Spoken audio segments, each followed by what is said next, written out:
the thing is, once I started dating Taylor, I started understanding what Easter eggs were. You start kind of just placing those things all over the planet, and everybody starts to catch on. While the entire world was watching the Oscars on Sunday night and refreshing social media every 30 seconds asking the same question, are Taylor and Travis there? The couple was doing what they do best. They weren't at the ceremony. They weren't on the red carpet. They weren't at the biggest after-party of the night. They were somewhere else entirely, and by the time anyone figured out where, there were exactly 2 photos to prove it. 2. From the entire night. In a room full of the most famous people on the planet, Taylor Swift and Travis Kelce moved like ghosts. And what we're now learning about where they actually went has the internet completely losing it. Let's get into it. So here's what happened. The 98th Academy Awards took place on Sunday, March 15th at the Dolby Theater in Hollywood. The host, a comedy legend who had been sitting on the New Heights podcast with Travis and Jason just 4 days earlier. Fans immediately connected the dots. If that comedy legend is hosting the Oscars on Sunday and he was just on New Heights on Wednesday, maybe Travis and Taylor are going to show up to support him. The speculation ran all week. Social media was buzzing. Fan accounts were posting theories. And by Sunday afternoon, the question was everywhere. Are we about to see Taylor Swift and Travis Kelce on the Oscars red carpet for the first time ever? The answer was no. They did not walk the red carpet. They did not attend the ceremony. They were not photographed entering the Dolby Theater. And for about 3 hours, fans assumed they'd stayed home. But then the after-parties started. And that's when everything changed. According to sources, Taylor and Travis attended at least 2 of the most exclusive Oscars after-parties in Los Angeles on Sunday night. The first, and this is the one that has the internet absolutely losing it, was a private gathering hosted by 2 of the biggest names in music history at one of the most iconic hotels in Hollywood.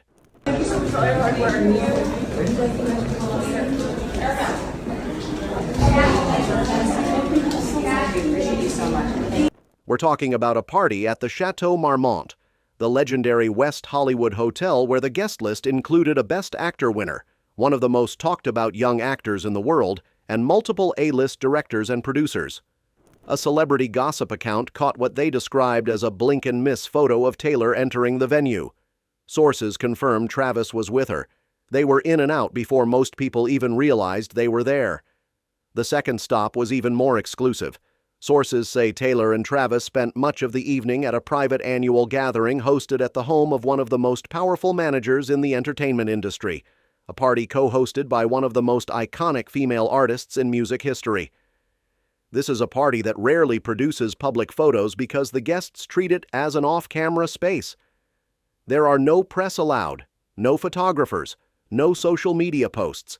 Just the biggest names in Hollywood enjoying a night without the spotlight. Taylor and Travis attended the same party 2 years ago, so this isn't their first time. They know the hosts, they know the vibe, and they know how to get in and out without being seen. And here's the detail that makes this even more incredible. Taylor once described what she does when she wants to avoid cameras. She said her best quality as a spy would be entering and exiting buildings without being seen. She said, and this is a direct quote that has been circulating all week, "Just put me in a garbage can, roll me, I don't care. Honestly, I can fit in like a purse."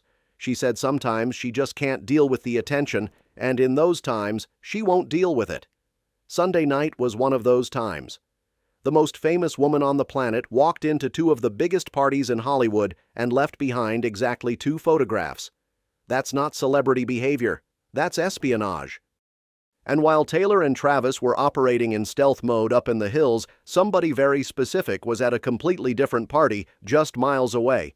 A certain reality TV star who is very much not invited to the wedding was at the Vanity Fair after-party in a golden gown. Sources say the 2 women narrowly avoided encountering each other at one of the events.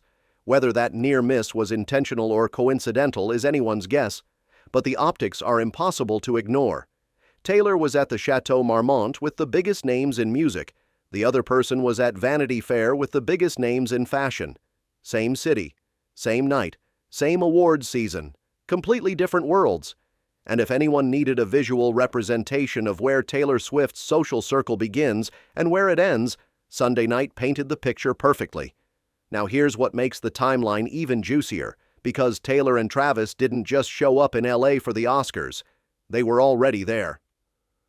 On Friday, March 13th, Taylor's lucky number, on a Friday the 13th, exactly 88 days before the rumored June 13th wedding, the couple was spotted at their favorite private members-only club in West Hollywood. This was their first public sighting since Travis confirmed his return to the Chiefs. They were seen dining together, keeping it low-key, staying out of the spotlight the same way they've been operating all year.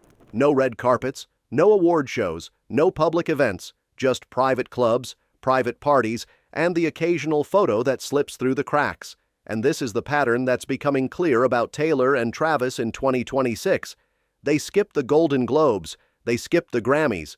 Taylor wasn't at the Super Bowl. They didn't walk the Oscars red carpet. They avoided the Vanity Fair party, the biggest C and B scene event of the year. Instead, they're choosing the rooms where the cameras aren't allowed, the private clubs, the members-only dinners, the hilltop parties hosted by music legends where the guest list is so exclusive that even the gossip accounts can only get one blurry photo. This is a couple that has made a deliberate, conscious decision to disappear from the public spotlight, not because they're hiding, but because they're protecting their peace during the most important year of their lives. Hey, how many kegs of garage beer will be at that reception? Man, I can't even count that. Did you have to sign an NDA even though you're the mother? No. No, they know I can keep a secret. Okay. Are you looking forward to the, mother-son dance at the wedding? Oh, I'm sure it'll be interesting. Oh, yeah? For sure. Think about what's happening in the next 88 days. Taylor is being inducted into the Songwriters Hall of Fame on June 11th. The wedding is reportedly June 13th. Travis is preparing for his 14th NFL season. People keep asking if I'm back, and I haven't really had an answer. But now, yeah, I'm thinking I'm back. I'm going through something where I'm trying to figure out exactly what the future holds for me. Something like that definitely motivates me to say, you know what, I'm not done either. I still got some ideas in the back of my mind. I still got some juice left to play this game. So without a doubt, Pat. So what were you waiting on then? I think I was taking Jason Kelsey's advice. I was taking the advice to take a step back because you got to let the emotions clear and you got to have a clear head. I've made decisions based off of emotions and, they haven't always played out the right way. How did I feel going into this year versus coming out of this year and where my body was at? And, even letting it kind of settle, it still felt like I was hungry enough to get back at it. And I think taking a step back, letting the emotions settle down, the frustrations from the season. Of course I want to come back. Of course I don't want to end my career not making the playoffs and not having one of the best years. It's amazing to see her keep going to the table, keep finding new things to write about, keep finding, new melodies and things like that. And on top of that, still seeing her have that love and joy in what she does. And of course that's motivating. That's motivating for anybody to see, let alone, my fiance. And they're planning what multiple outlets have described as the wedding of the century, with reportedly over 300 guests, $8 million in security, a $1.2 million botanical overhaul of the Rhode Island property, bridesmaids coordinating bachelorette trips to 4 countries, and a guest list that includes some of the most famous people on Earth. And in the middle of all of that planning, all of that pressure, all of that anticipation, they're still sneaking into parties with their closest friends and leaving before anyone can get a clear photo. Kelsey, Travis's sister-in-law, just dropped a podcast episode where she addressed the Donna renovation meme, hosted her 2nd annual Screen Time Awards for children's programming, teased a new fur baby joining the Kelsey family on March 31st, and sat down with the widow of a beloved hockey player for one of the most emotional interviews of the year. In even more good news, in a couple weeks, you might be meeting a new Kelsey because you're getting the cuddliest, cutest, furriest FAFO of them all on March 31st. And that's all I have to say about that for now. Meow. I'm kidding. Am I? The article actually revealed that she got 9 windows and 6 doors replaced. I have a couple questions about this. I don't know that she has 6 doors in her house. Minor detail, but I get it. And that was a little earth-shattering for me because Donna, she is well organized. She is far more structured than anyone that lives in our house. When I found out the news, I was in our home days before this news actually dropped, when my mother-in-law herself told me that her plans going home were to get new windows. Can you please post the renovations that your mom's doing? Please. You already know. I didn't even know she was doing these things. If she needed a guy to come, screw some door hinges in, she could have just called me. But I guess she's doing a big, massive renovation. So Donna's changed. 9 windows and 6 doors, Mom? Really? We are that spoiled now? You got to do all your windows in that condo? The Kelsey family content machine never stops. Every single member of this family is producing moments that the internet can't get enough of, and Taylor is right there in the middle of it, moving through Hollywood like a phantom who happens to be worth $2 billion and planning a wedding on a beach in Rhode Island. 88 days until June 13th.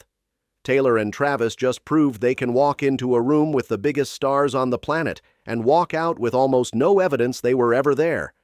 The garbage can strategy is working. The spy skills are elite. The couple is untouchable. And somewhere between the Chateau Marmont and a hilltop mansion and a private club in West Hollywood, the most famous love story in the world is playing out entirely behind closed doors. We only get to see the parts they want us to see. And honestly, that makes every single glimpse feel like a gift. That's all for this video, folks. See you next time.